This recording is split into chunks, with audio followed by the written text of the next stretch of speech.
హైదరాబాద్ నగరంలోని కృష్ణానగర్లో మంత్రులు పొన్నం ప్రభాకర్, వివేక్ వెంకటస్వామి పర్యటించారు. ఈ సందర్భంగా స్థానికులతో మాట్లాడి వారి సమస్యలను ప్రత్యక్షంగా అడిగి తెలుసుకున్నారు. అనంతరం మీడియాతో మంత్రి పొన్నం మాట్లాడుతూ ఇటీవల హైదరాబాద్లో 24 గంటల్లో కురవాల్సిన వర్షపాతం కేవలం 24 నిమిషాల్లోనే పడిపోవడం ఆందోళన కలిగిస్తోందని తెలిపారు. గత పాలకులు నగరాన్ని పూర్తిగా నిర్లక్ష్యం చేశారని ఆయన తీవ్ర విమర్శలు చేశారు.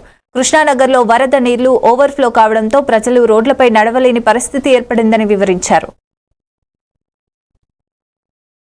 గత 10 సంవత్సరాలుగా ఉమ్మడి రాష్ట్రం నుంచి వేరుపడ్డ తర్వాత జరగాల్సిన హైదరాబాద్ అభివృద్ధి జరగకపోవడం వల్ల ఆనాడు ఏ ఆకాంక్ష కొరకైతే తెలంగాణ కోసం కొట్లాడుతున్నామో తెలంగాణ వచ్చిన తర్వాత రాజధాని అయిన హైదరాబాద్లో ఉన్నటువంటి పరిస్థితి చూస్తే దురదృష్టి అర్థం చేసుకోవాలని కూడా ప్రజలు కోరుతున్నారు. ఏ కార్యక్రమం చేసినా ప్రజల సహకారం కావాలి.